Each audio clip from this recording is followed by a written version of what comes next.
festividade simples da nossa terra. Gosto quando acontece um dia como hoje. Aqui estão professores, intelectuais, pessoas que eu não os conhecia, mas já tenho um aperto de mão em todos eles. Espero que esta visita dos senhores não seja somente hoje. Nós estamos sempre, eu como prefeito, além do trabalho árduo que tenho, eu gosto de sempre fazer uma festa, uma reunião, onde se possa lembrar do passado, lembrar dos tempos de garoto, onde a gente brincava numa terra como esta de Cunha, uma terra onde nasci, onde meus pais adoravam.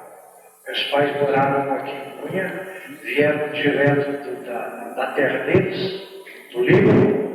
Aqui moraram 52 anos. E sempre dizendo, meus filhos, esta é a melhor terra do mundo. Eu não posso dizer isto, que é a melhor terra do mundo, porque aí eu desfaço das terras de vocês. Mas de fato, para nós que aqui estamos, coração aberto, tranquilos, trabalhando, recebendo vocês cada passo, cada tempo da vida. Quando vocês por aqui passam, vão para as terras, para a serra, ou vão para o litoral, a gente sempre tem um contato de amigo. Pois bem, esta reunião promovida hoje pelo nosso amigo professor João Veloso, o irmão dele também, pessoa muito estimada na cidade, enfim, família muito estimada. Eu o agradeço, João Veloso, por este ano. Agradeço ao professor Pazinho e a vocês todos que aqui estão. Eu, de braços abertos, de aperto de mão, eu deixo a chave da cidade nas mãos de vocês, convidando-os hoje para,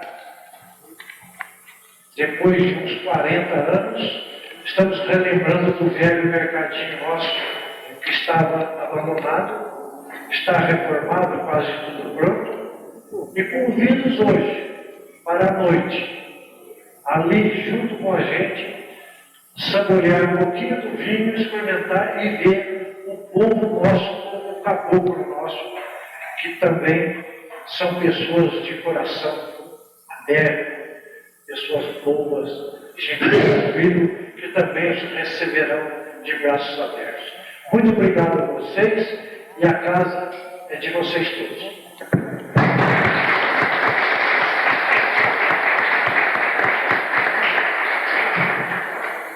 Obrigado, Suzana. Para falar sobre a emancipação de Cunha é muito difícil e também assunto muito extenso. Portanto, eu fiz uma pequena monografia que o Dr. Martinetá imprimiu. Eu agradeço ao professor Pazinho, ao professor Tomai, beleza? E agora vou passar então propriamente dita as pequenas palestras que cada um dos nossos participantes proferirá. Inicialmente, o professor Pazinho, deixe de falar alguma coisa sobre ele antes de iniciar a sua palestra. Né? O professor Pazinho, professor da Universidade da Faculdade de Ciências e Letras de Lorena e da Faculdade de Educação de Guaratinguetá, membro da diretoria do Instituto de Estudos Paraibanos, diretor do Departamento de Cultura de Guaratinguetá, da diretoria do Museu Praia Galvão de Guaratinguetá, membro do Instituto Geográfico e Histórico de São Paulo e profundo conhecedor da história vale-paraibana e incentivador dos pequenos movimentos culturais que há no Alto Paraíba, onde Cunha se inclui. Então, só para...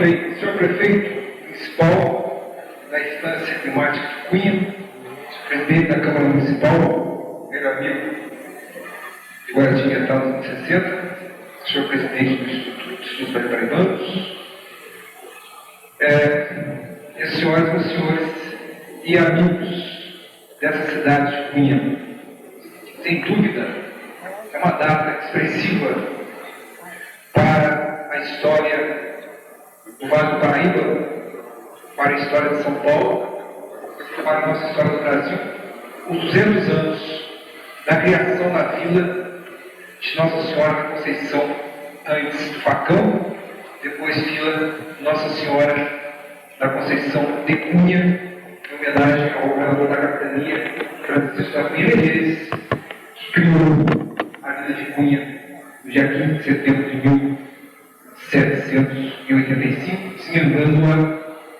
do município de Guaratinguetá.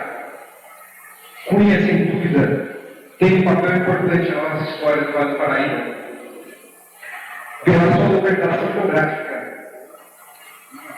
Antigo caminho dos Guaianás, os índios que percorriam esses caminhos, aliados dos tamanhos do litoral do Patuba, caminho de penetração dos primeiros sertanistas e aventureiros que buscavam o Planalto Mineiro, caminho do ouro, por aqui passava o caminho oficial que ligava o Porto de Paraty às Minas Gerais. Cunha era passagem obrigatória dos milhares de aventureiros brasileiros, portugueses, piratas, sertanistas, escravos, autoridades que subiam por essa terra, atravessando o Vale do Paraíba e tomando pela garganta de Imbaú, território mineiro. Por aqui descia e passava o ouro de Minas em direção ao Rio de Janeiro, pelo Porto de Paraty, e de lá para Portugal. Existem vários diários de viagem, documentos do século XVIII, um deles, por exemplo, o Conde de Zambuja, que era governador da capitania de São Paulo, e em 1750 ele é nomeado para assumir a presidência da capitania de Cuiabá. E recebe ordens do rei de Portugal para se dirigir a Paraty, onde ele iria se entender como vice-rei do Rio de Janeiro. E tem um diário de viagem interessante no qual ele diz que habitou na localidade de Facão, que era o nome primitivo de Cunha. Existe um outro diário de viagem também do governador da capitania de São Paulo, Martinho Lopes Saldanha da Gama, que em 1774, subindo de Paraty, perguntou e assistiu missa aqui, na então freguesia do Facão. Passado o fascínio do ouro, define-se a vocação geográfica e econômica de Cunha, celeiro que durante tantas décadas abasteceu os mercados de Guaratinguetá e de outras cidades do Vale do Paraíba, nos grandes municípios produtores de milho e de feijão, uma tradição na pecuária de criação.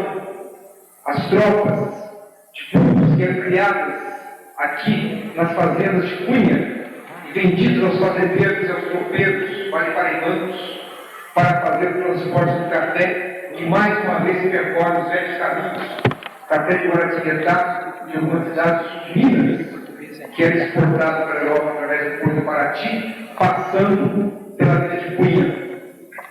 Nesse século, nunca é demais lembrar o papel que teve Cunha na Revolução Paulista de 1932. A Revolução Paulista de 32, na realidade, os grandes momentos da Revolução, os momentos mais audazes da Revolução de 32, se desenvolveram em duas frentes vale-paraibanas, na região do Túlio, no município de Queluz, e aqui em Cunha, onde a residência paulista, durante muito tempo, impediu o desembarque dos fuzileiros navais, tendo hoje uma rodovia que leva o nome de um caboclo de Cunha, de um sertanista de Cunha, de um paulista de Cunha, o Paulo Virgínio, torturado, morto pelas tropas federais, e que deixa, mais uma vez, nessas paragens, essa lembrança da audácia, da coragem e da valentia da gente paulista, da gente vale-paraibana e dos habitantes de Cunha. Instância climática, pela qualidade do seu clima, segundo alguns especialistas, o melhor clima do mundo não é o de Campos do Jordão, não é o da Suíça, mas exatamente o clima pela qualidade das suas águas minerais, pela beleza das suas festas tradicionais, despertando o interesse nos anos 40 e 50, e aqui são especialistas que vão falar sobre isso, que fizeram estudos admiráveis do folclore de Cunha, da música, das danças, da comida, das tradições e, sobretudo, das festas. Uma delas, uma festa que não deve desaparecer, que é a famosa festa do Divino, que já desapareceu das demais cidades do Vale do Paraíba e ainda existe em São Luís do Paraitinga, em Lagoinha e em Cunha.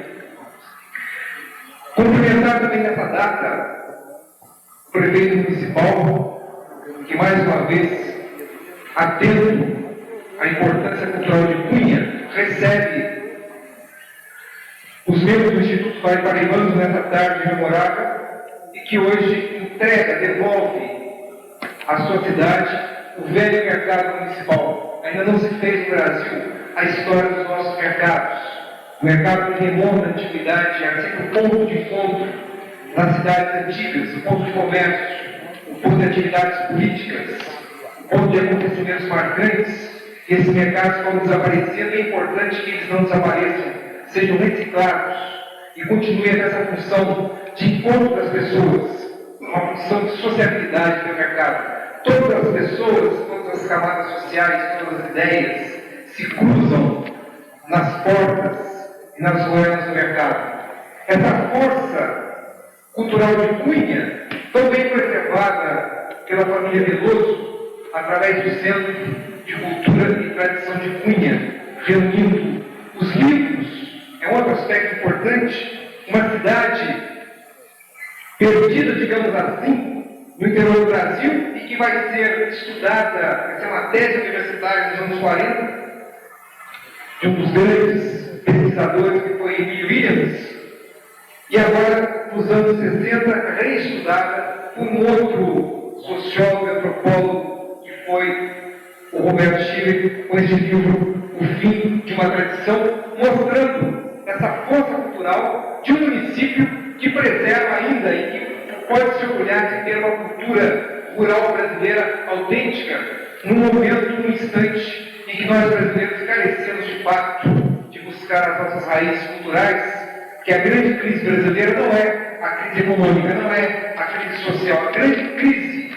na qual está mergulhado no Brasil é exatamente a crise da nossa identidade cultural, a necessidade de que nós conheçamos um pouco mais da nossa história, valorizemos um pouco mais do nosso passado, façamos realmente justiça àqueles que nos precederam no tempo, com seu trabalho, com suas ideias, com sua arquitetura, com sua maneira de ser, para que tenhamos um Brasil mais autêntico, um Brasil onde os brasileiros se identifiquem e tenham uma razão maior para lutar e afirmar as raízes fundamentais da nossa nacionalidade.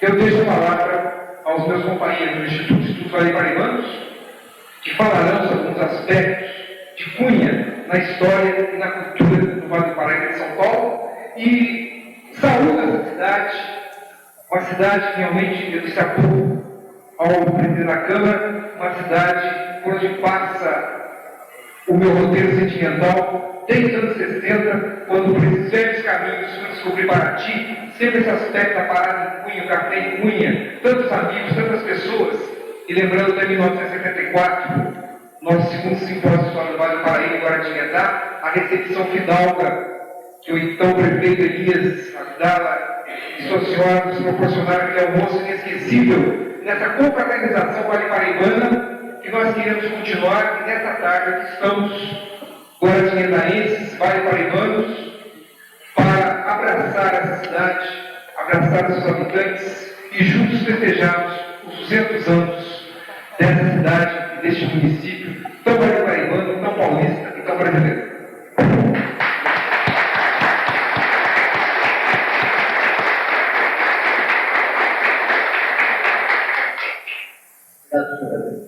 Acusamos a chegada do professor e doutor, nosso conterrâneo, Horácio Nogueira.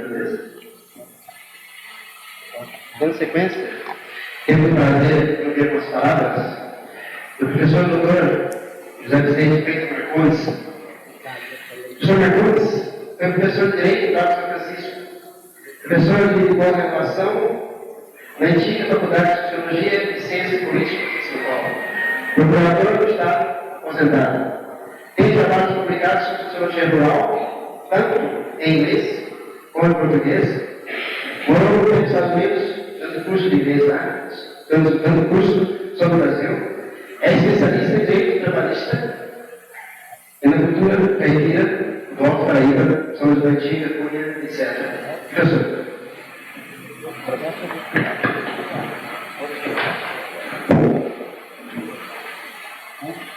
Como velho professor, eu não vou precisar do microfone. Eu acredito que todos vão ouvir as nossas modestas palavras. Foi com grande satisfação que recebi o convite do professor Nelson para participar desta mesa redonda na cidade de Cunha, por ocasião dos 200 anos que amanhã esta cidade e este município comemorarão. Para sintetizar ao máximo a minha participação, escolhi um tema que diz respeito a 5 etnias que participaram e participam da vida em todos os seus sentidos da cidade de Cunha e do seu município. O primeiro deles foi o português. O português teve um papel muito saliente no início da história de Cunha. Para não perder alguns nomes básicos, tomo a liberdade de lembrar que no ano de 1724, e a história de Cunha registra como o ano fundamental, o ano germinal da história de Cunha, e que eu tenho a pretensão de dizer que Cunha começou antes, porque em 1650 houve a primeira comunicação entre Paraty e Cunha, Guaratinguetá. Então, nós temos que retroagir ao ano de 1650, porque todos os que passaram nesta estrada, a Estrada do Ouro, como foi lembrada, o caminho dos índios, a trilha dos aventureiros que vieram também para o início de Cunha, e o Brasil neste particular, nós não podemos negar que fomos colonizados por 600 degradados. Como Cunha também foi conhecida como o paraíso dos bandidos, como li em certo livro, que subiam de Cunha para se refugiarem aqui. Então, isto não quer dizer que diminua a história de Cunha, porque muitos deles se converteram, e quase todos portugueses, sem contar os índios e os escravos africanos, todos eles deram uma colaboração muito grande a Cunha. Luís da Silva Porto, abastado chefe de família, trouxe toda a sua família, acompanhado de outras famílias portuguesas, índios e escravos, localizando-se todos no sítio denominado Boa Vista, que, para sentir mais o problema, ontem, em chegando a Cunha, fomos até lá para ver, a 4 quilômetros daqui, o ponto germinal da história de Cunha, o ponto inicial da história do município de Cunha. Então, Luís da Silva Porto, com sua família e muitas outras famílias portuguesas, como os Alves, os Monteiro, os Galvão, os Vaz, os Siqueira, os Macedos e inúmeras outras mais, promoveram no bairro da Boa Vista o primeiro povoamento no município de Cunha. Um bairro que se formou com muita esperança, com muito afinco, com muito trabalho. Isto em 1724.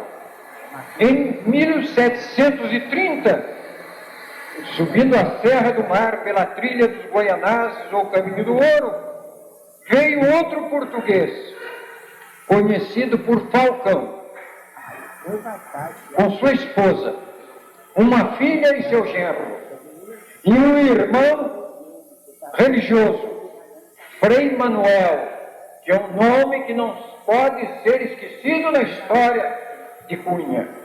O Frei Manuel teve um grande papel no início da cidade de Cunha moderna. Se estabeleceram numa colônia onde se encontra hoje a cidade de Cunha. Frei Manuel iniciou a construção de uma grande igreja, trabalhando durante mais de 10 anos, com muitos escravos, com muitos portugueses, com vários índios mansos e com todos os primeiros descendentes desses portugueses, para construírem esta igreja majestosa, que, como foi muito bem lembrado, foi batizada como a igreja de Nossa Senhora da Conceição de Cunha, ou melhor, Nossa Senhora da Conceição. Frei Manuel, então, foi um grande benfeitor, e também os Falcão, a família Falcão. E ao lembrar disto, eu quero dar com grande satisfação um depoimento todo pessoal. Meu avô paterno foi cunhense, nasceu em Cunha, mas como muitos outros cunhenses, ele migrou de Cunha para o Vale do Paraíba, ao lado do rio que tem esse nome. Passou por Taubaté, onde conheceu sua esposa, indo morar em Caçapava Velha ainda, na primeira metade do século XVIII. O casal teve 18 filhos e muitos netos, dos quais 5 estão aqui presentes.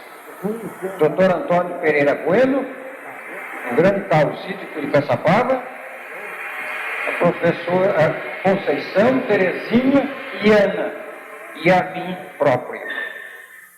Portanto, somos netos de um cunhense que nasceu no bairro do Facão, na segunda metade do século passado, que foi contrair núpcias perto do Paraíba, e em Caçapava constituiu, consorciando com a família Marcondes, que era a minha avó, e ficando os Marcondes Pereira, o Pereira da Silva.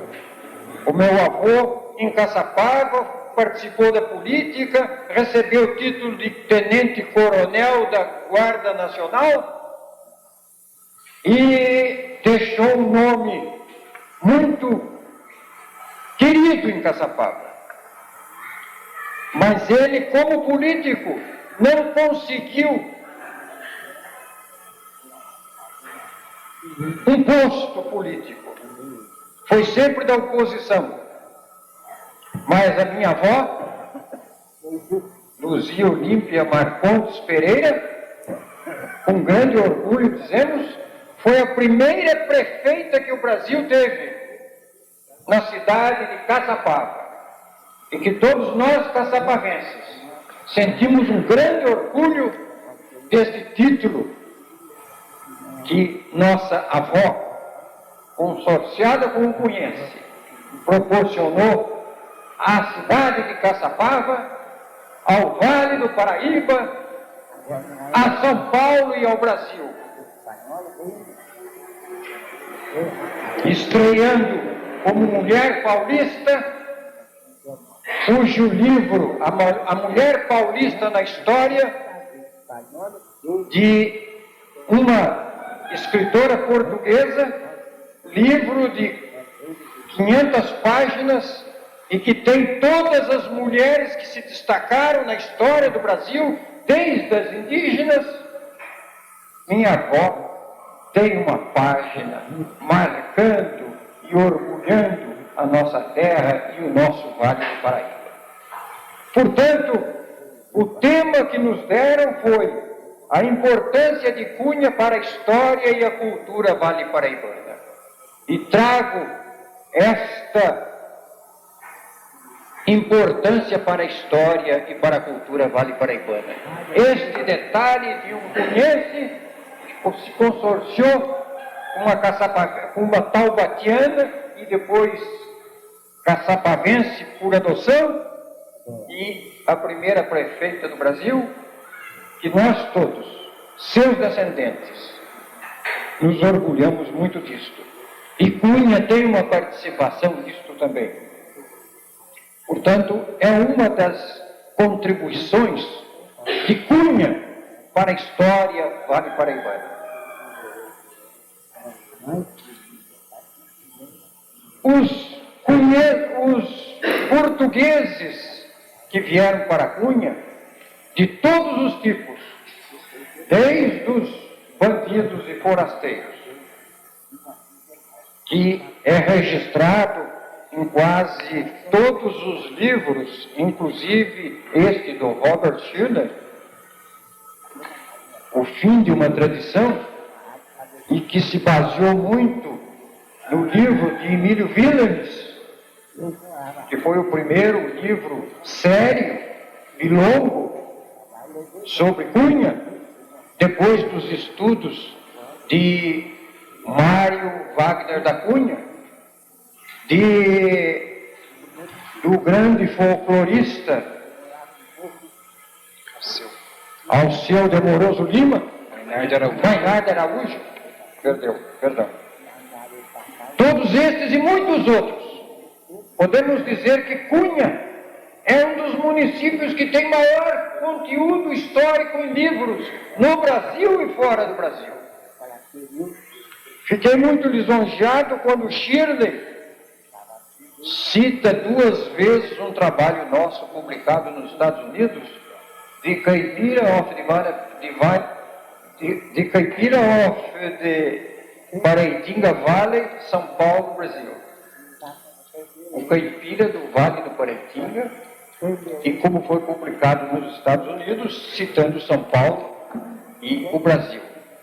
Shirley foi buscar um estudo que fizemos e que pretendíamos que fosse a nossa tese de doutoramento com o professor Roger Bastide na Faculdade de Filosofia.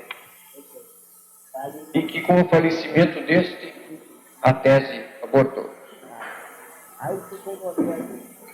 Esta foi a primeira pesquisa que fizemos no Vale do Paraitinga, em 6 municípios, inclusive Cunha. E onde encontramos caipiras autênticos, descendentes dos índios, principalmente, e que alguns deles, tendo servido no 6º RI de Caçapava, e perguntando, aí depois voltando a Cunha, depois de alguns anos, perguntando se quem conhecia a bandeira do Brasil. Pouquíssimos responderam que sabiam e conheciam a bandeira do Brasil. Ou melhor, muitos disseram que conheciam. E eu perguntava, quantas cores tem a bandeira do Brasil? E quase todos diziam, uma cor, vermelha. Bandeira para eles era a bandeira do divino.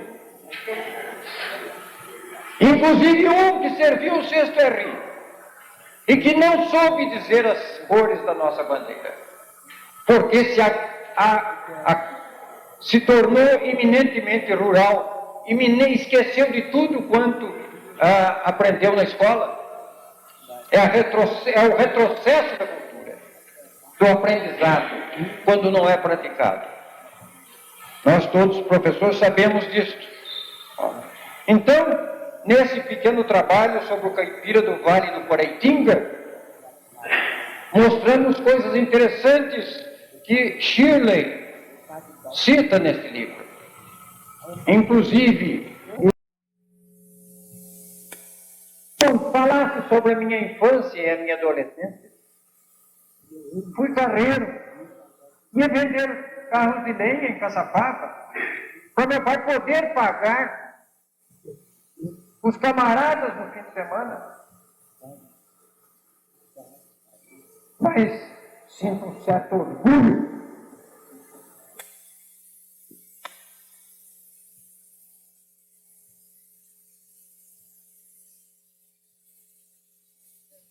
Ele me pediu que falasse sobre a minha infância e a minha adolescência. Fui carreiro, ia vender carros de lenha em Caçapava, para meu pai poder pagar os camaradas no fim de semana. Mas sinto um certo orgulho. É um exemplo isso. O índio teve uma participação ativa na história de Cunha,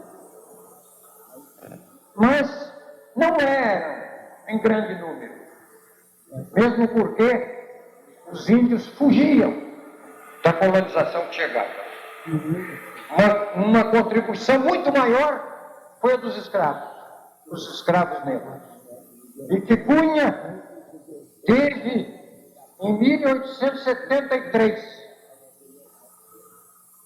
1.744 escravos, que o professor Toné, na sua opulenta História do Café no Brasil, em 12 alentados volumes, formando 6.000 páginas,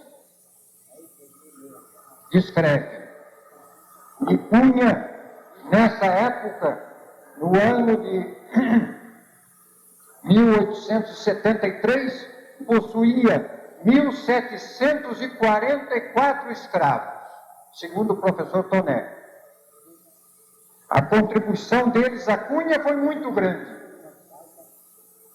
imensa, enorme, de grande valor, em todos os sentidos da cultura. O Vale do Paraíba, somando os 22 municípios de então, tiveram, em 1873, 41.697 escravos negros, nos 22 municípios de então, segundo o professor Toné. E também Daniel Miller, no seu recenseamento de 1836, traz dados interessantíssimos. O primeiro recenseamento feito no Brasil por Daniel Miller, e que traz uma grande contribuição também à história de Cunha, e que precisa ser melhor conhecido, esse trabalho de Daniel Miller. Depois do português, do índio e dos escravos, entra na história de Cunha os italianos. No século passado, conversando com o meu amigo Chicão, que está ali presente,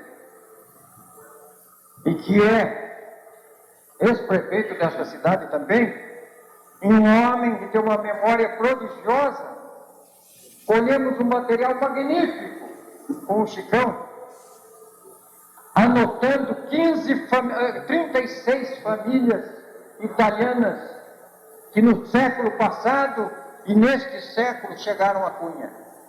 Cada uma mais interessante que a outra. Mas isto vai ser um objeto de um livro que estamos recolhendo dados sobre o italiano no Vale do Paraíba.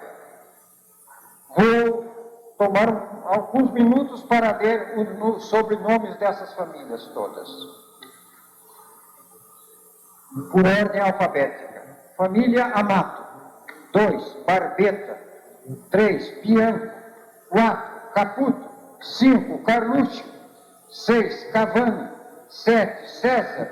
8, Sibili. 9, Colagrossi. 10, Cornetti, um dos mais antigos aqui chegados. 11, Di Santi. 12, Vinamora.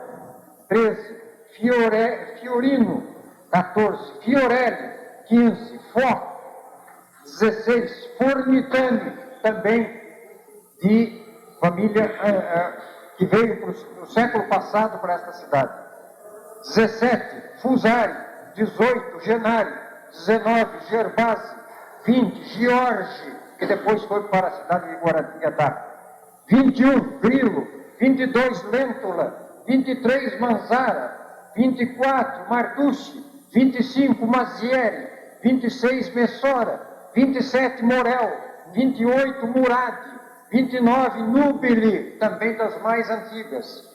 30, Pachetti, também das mais antigas, talvez a primeira que chegou a esta cidade, com conversas que tivemos com o nosso amigo Chicão, com o Amato, que também me deu uma colaboração grande neste particular, e outros, inclusive o bate-papo que mantivemos com o prefeito ontem da prefeitura.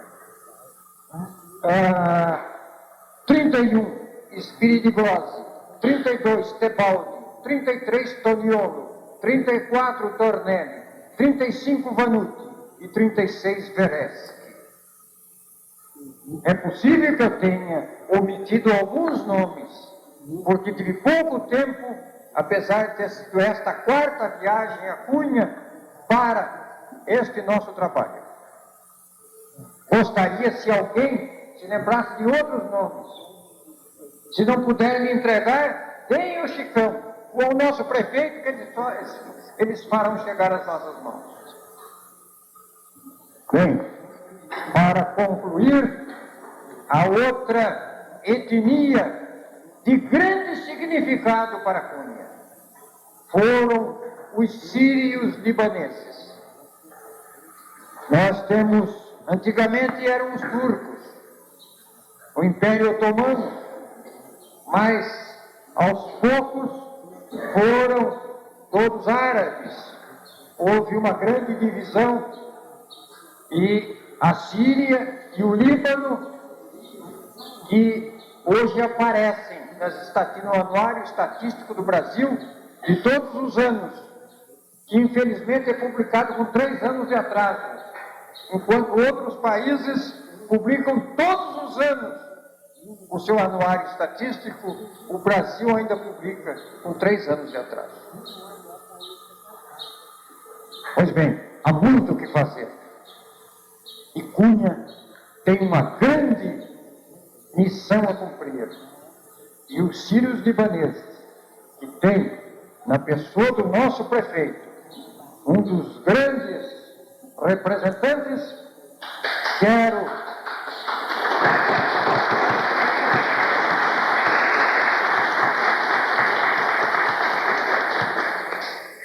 antes de terminar, dizendo, espero de todos a contribuição para aumentar o número dos italianos em Cunha, porque eu sei que tem mais. E com isso, muito obrigado.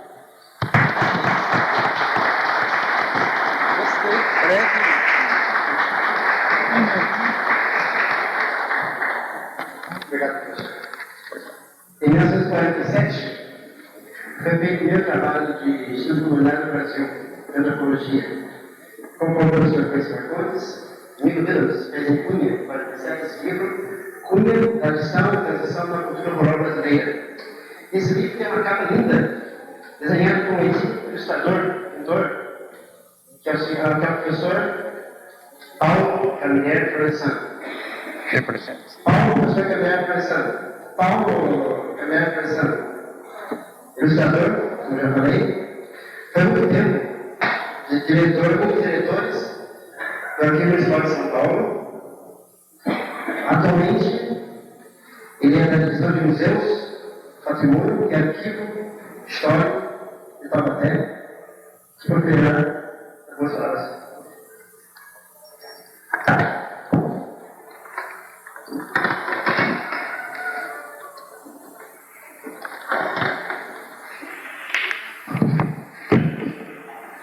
Sigo o meu velho amigo, rival dos namoros em Caçapava com as beldades, naquela linda e querida cidade, principalmente umas irmãs muito bonitas, das quais as nossas memórias se perdem naqueles longínquos horizontes, não é, Zé Vicente? E eu em Taubaté. Eu vou falar sem microfone. Também fui professor, e professor normalista. Imagine, tinha que falar bem alto, porque as moças geralmente conversam nas aulas, por mais interessantes que elas sejam. Nem todas. Senhor prefeito, eu tenho a grata satisfação de ser portador de uma saudação verbal do prefeito José Bernardo Ortiz, a Vossa Excelência, senhor prefeito. Vossa Excelência irá receber amanhã um ofício ou cumprimentando pela efeméride tão importante, tão expressiva, que tanto toca a todos os nossos corações de Vale Paraibanos e também os de além Vale Paraíba, que amanhã estará sendo festivamente comemorado.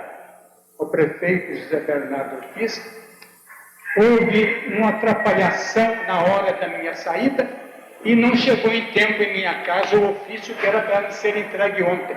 Seu ofício foi parar em São Paulo e tinha voltado durante a madrugada, mas não chegou em tempo. Então, a saudação do prefeito José Bernardo Ortiz, que o cumprimenta em nome da nossa Taubaté, querida cidade, irmã de todas as outras Vale Paraibanas, cumprimenta desejando, em primeiro lugar, que Vossa Excelência termine com a galhardia que vem desenvolvendo esta sua gestão tão bem começada. E segundo, que esta sua cidade alcance o porvir que ela merece, porém com uma ressalva, sem perder esse encanto, ainda semi-rural quase que ela desfruta. Isto é uma joia a ser preservada. Prefeito, faça com sua cidade, que sua cidade progrida, que traga alegria, conforto, bem-estar para seus munícipes, mas que nunca perca ela esse encanto maravilhoso, que não se deixe poluir pelos ares que trazem as indústrias que vêm com fantasias e com engodos. Um meio termo entre essas coisas, Cunha se conservará acolhedora, aprazível, como sempre foi, desde quando eu a conheci. Por favor, prefeito. E eu a conheci, minhas senhoras, meus senhores, meus queridos colegas, irmãos em ideais do Instituto de Estudos Vale Paraibanos, Zé Vicente Freitas Marcondes, companheiro, irmão, também ideais de Emílio Willens, nosso mestre, companheiro do Horaci Nogueira, na fundação da Escola de Sociologia e Política, que se corresponde mensalmente comigo. É meu comprador de discos clássicos em Nashville, capital do estado do Tennessee. Eu gosto muito de músicas clássicas e quando não encontro aqui nas casas de São Paulo, Breno Rossi, Bruno Brois, Emílio Willens compra para mim e manda pelo Petit Paquete, pelo correio. Nós conhecemos Cunha antes de Emílio Willens. Acontece que em 1932 nos verdes anos ainda, eu mal saindo, pode-se dizer, de uma, não digo da puberdade, mas da juventude, da primeira juventude, menti a minha idade e vim para cá na Revolução de 32 com 16 anos. Estive um mês em trincheira. Vi nossos irmãos paulistas e não paulistas. Alguns morrerem, outros levarem tiro, como Afonso Vibonati, que levou um tiro no pescoço, a bala entrou por um lado e saiu por outro. Foi ter em Guaratinguetá, se salvou, chegou a ser diretor da Companhia Telefônica Brasileira. Conheci Cunha sofrendo com a Revolução de 32. Fiquei um mês na trincheira, uns dias em Cunha, Cunha sendo bombardeada, os fuzileiros do Espírito Santo e a polícia, os fuzileiros navais, a polícia do Estado do Espírito Santo, sediados no espigão do Divino Mestre, dando tiros quase em alça zero nessa nobre e valente cidade. Um mês depois, tive baixa com a vitória estrondosa dos paulistas aqui em Cunha. O Niale Jesus Ervini comandando a minha companhia, ele era tenente e foi guindado a capitão, e ele e mais o comandante-geral, comandante Veiga Abreu, comandante da área, foi uma vitória estrondosa. A polícia do Espírito Santo, composta de homens, pais e famílias, homens já maduros, e os fuzileiros navais fugiram pelo caminho de Paraty, deixando pelo caminho metralhadoras Skoda, armas modernas, que nós não tínhamos nada disso, nós tínhamos até fuzis descalibrados quando tinha catraca ainda para funcionar.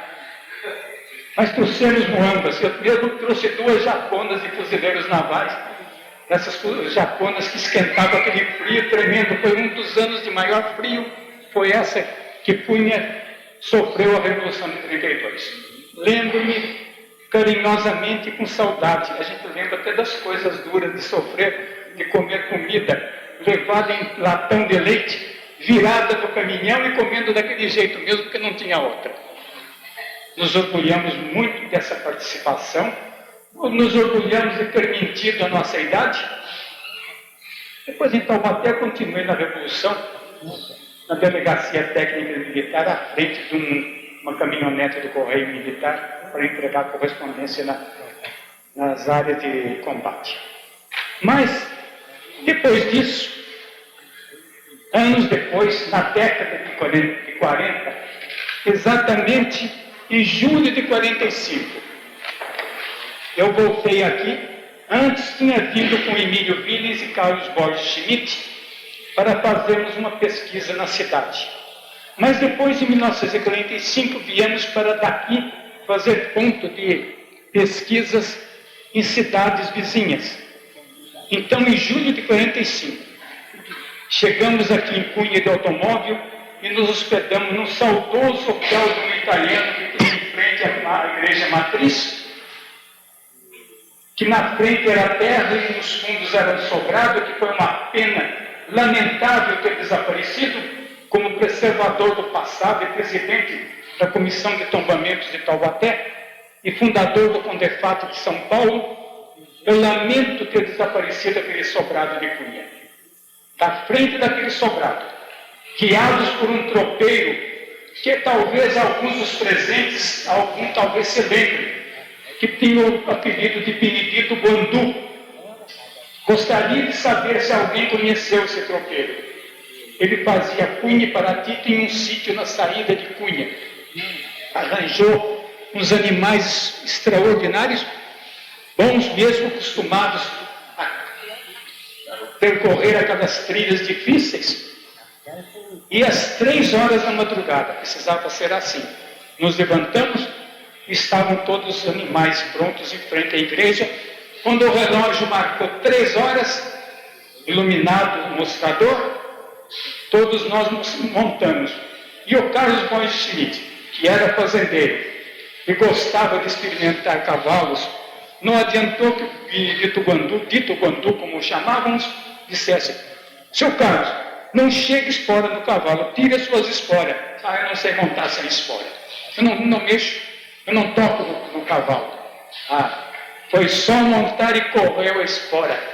A mula deu um espetáculo nos paralelepípedos em frente à igreja. Foi um espetáculo, e o dito Guandu desesperado, segurando os freios da mula, até que sossegou e disse: se o senhor vou montar de espora, eu não faço a viagem. Ele tinha um verdadeiro amor pelos animais, amor que depois nós tivemos prova na volta, o carinho com que ele cuidou dos animais no sítio dele à margem da estrada. Daqui então, Emílio Vilas, ao seu Mainardo Araújo, que por sinal temos para ele o cavalinho menor em Picuíra, porque ele não sabia montar.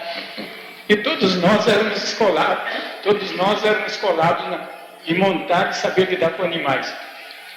Então nós quatro, dirigidos por esse dito Guandu, e mais os cargueiros que ele levava produtos do seu sítio, fomos passando por uns bairros de memorável lembrança. Eu trouxe umas fotografias pequenas aqui, que eu acho que não dão nem para mostrar daqui, mas apenas para ter uma ideia de umas tropas que encontramos pelo caminho. Eu vou oferecer para as senhoras, vão passando. Isso foi um bairro chamado Aparição. Olha que nome bonito de bairro. Aparição.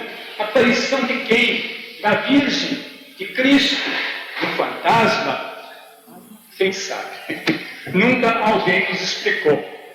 Talvez o Zé Vicente Freitas Marcondes, o Tom Maia e a Tereza, o Pazinho, possam explicar que aparição é essa. E fomos passando por esses bairros todos, um frio nas baixadas, então era terrível esse frio. E afinal atingimos a 1.500 metros o espigão da serra, e aí começou a descida através de panelões. Que vida árdua, a de tropeiro, parece até um verso alexandrino, mas era mesmo. Os animais desciam passo a passo, com o corpo inclinado assim, em 45 graus, tal era o declive das serras. Imagine os senhores que descia de 1.500 metros para a estaca zero do mar, e num curtíssimo trajeto. Então, era grande a diferença. E interessante, aqueles panelões cheios de água pútrida, de urina dos animais, cheirava chiqueiro. E enquanto isso, levantando o nariz para o alto, eram os perfumes de orquídeas, de plantas aromáticas dessa serra maravilhosa, num contraste tremendo entre o alto e o baixo, o céu, a terra, não quer dizer o inferno. Sempre gostei da terra, nunca comparei com o inferno. Minhas senhoras, meus senhores, chegamos só num ponto que paramos, para comer um frango com farofa, que a senhora do dono do hotel preparou, e que o Carlos Schmidt xingou o caminho todo, porque ele tinha horror de cheiro de frango, e não tinha água para lavar, e ele com a rédea aqui, e o cheiro de frango na mão aqui pertinho. Até para ti, o Carlos reclamava de várias coisas, era um amigo e tanto. Duas coisas que ele tinha horror: cheiro de frango e horror de alho e de cebola, a ponto de passar fome em pesquisas longínquas, realizadas distantes, de dia inteiro sem comer nada, de medo de alguém dar um prato de feijão em que tivesse cebola picada no feijão. Aliás, isso aconteceu em Campos Novos de Cunha, dentro da coisa mais engraçada que pode imaginar. Chegamos a Paraty, em 1945, aquilo era o fim do mundo, não tinha nada. Eu comprei uns móveis antigos belíssimos, porém ficaram lá, deixei pagos e nunca puderam chegar porque não tinha meios de vir.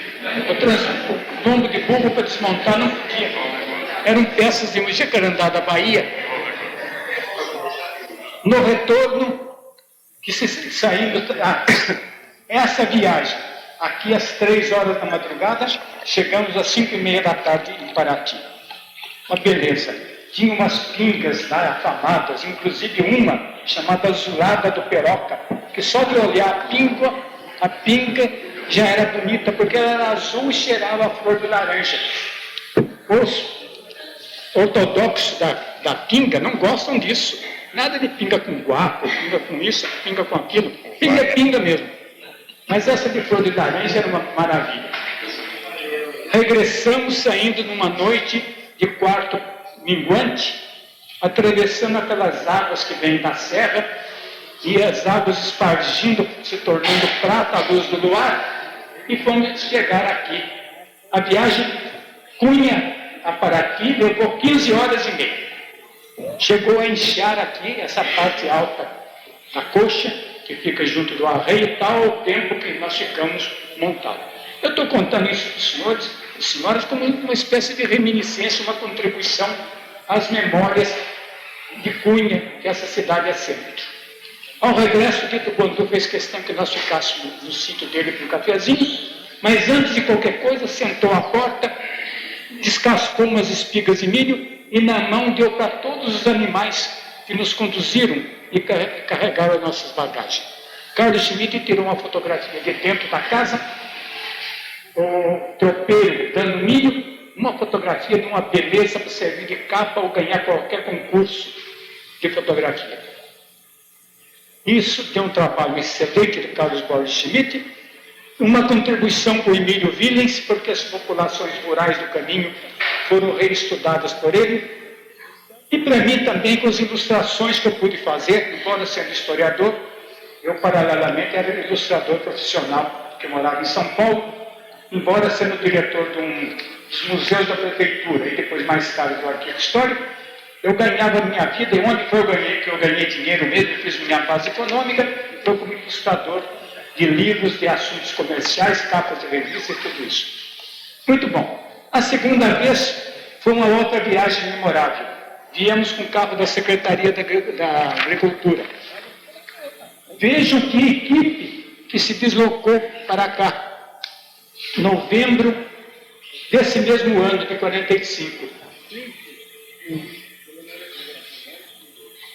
Emílio Willens, diretor, professor de Antropologia Cultural da USP e professor da Escola de Sociologia Política.